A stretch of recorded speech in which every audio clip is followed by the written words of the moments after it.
Are you thinking about moving to Los Angeles? Hi everyone, it's Matias here, your trusted Los Angeles real estate agent.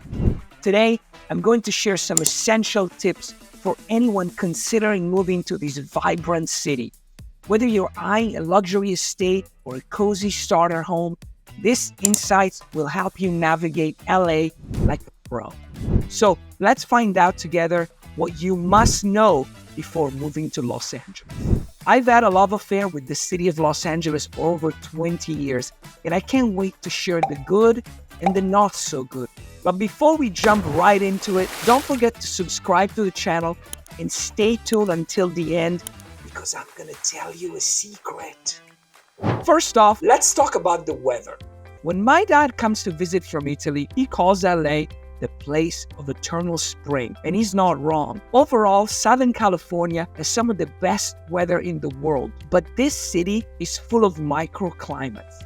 There are big differences between the desert and the coast.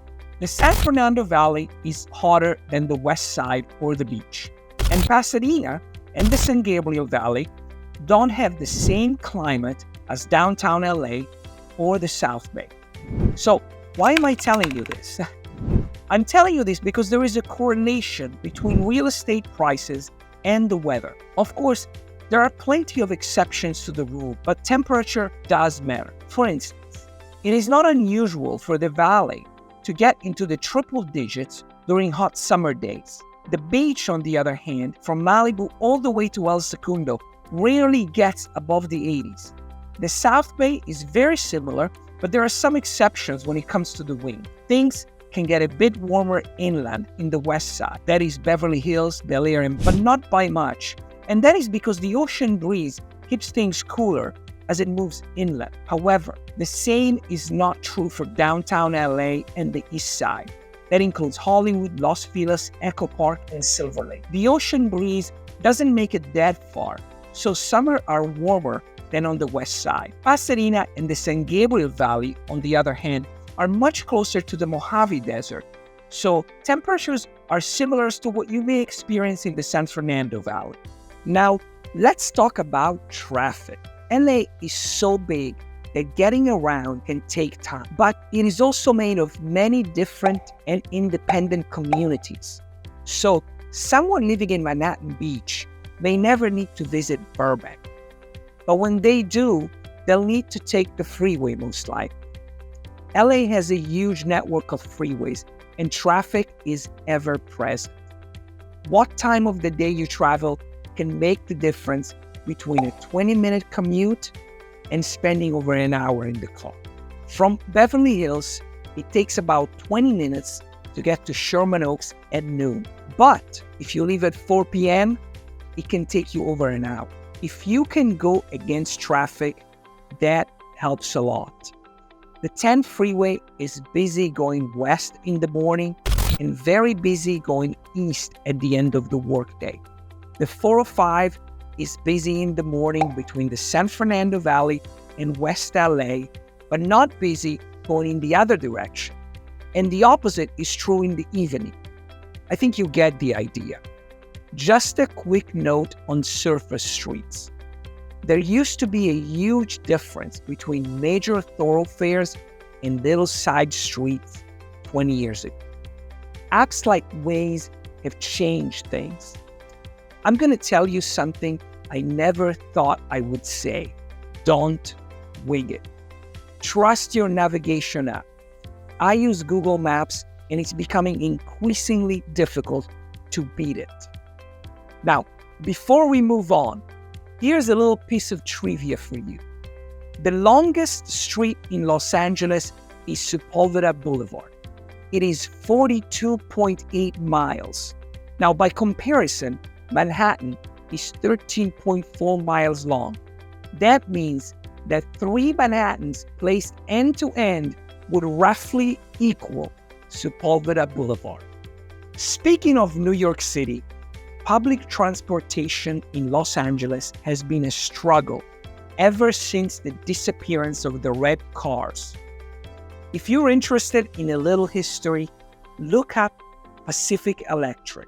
Actually, you can also watch Who Framed Roger Rabbit? Now, LA public transit has been a work in progress for the past half a century and counting. There is an ongoing expansion project for the subway, and in recent years, downtown and the beach have been connected. There is an extensive bus system that covers the entire region, and constant progress is being made to make it more appealing to LA drivers.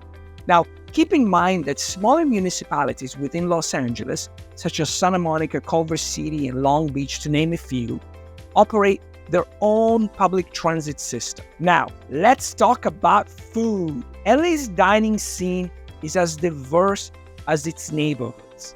Trust me when I tell you that you can find some of the best food in the world right here. This is the third biggest fish market in the US and in the top 5 when it comes to meat markets. From the best street food in the world to world-famous restaurants, foodies can spend a lifetime exploring LA. And that's just it.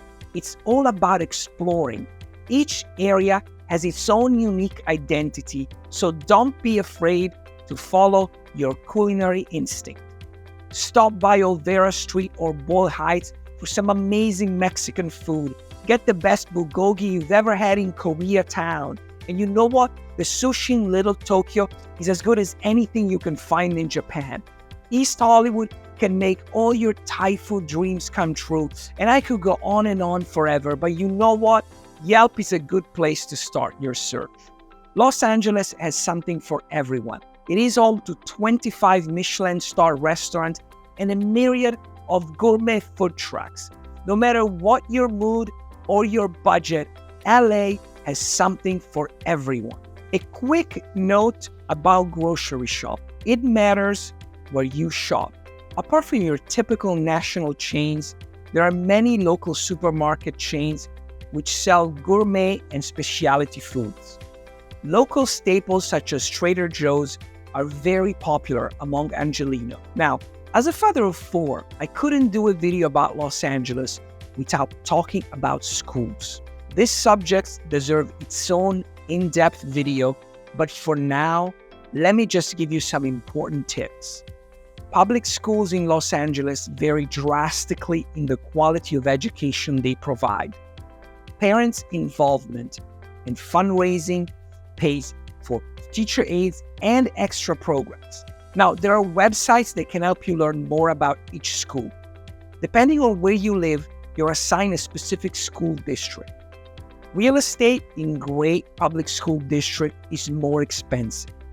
District transfers are possible, but not that easy. And of course, they have private schools which have their own criteria for admittance. Generally speaking, smaller municipalities have better schools. Honestly, if you want to know more about this, just give me a call. There is just so much to cover when it comes to public schools in Los Angeles. And now we need to talk about real estate, my favorite subject. I love selling real estate in Los Angeles. It is hard to find another place that is as diverse and unique as LA. From one-bedroom condos in Inglewood to beachfront homes in Redondo Beach, LA has something for everyone. But it is not for the faint of heart. Where you live may be dictated by where you work or by your budget, or you may even be willing to commute an hour just to live in your favorite neighborhood. All I can tell you is that LA is a melting pot of cultures, each bringing unique flavors to the city's fabric. Spend a day exploring the art in downtown, the history in Pasadena, or the vibrant street markets in the fashion district.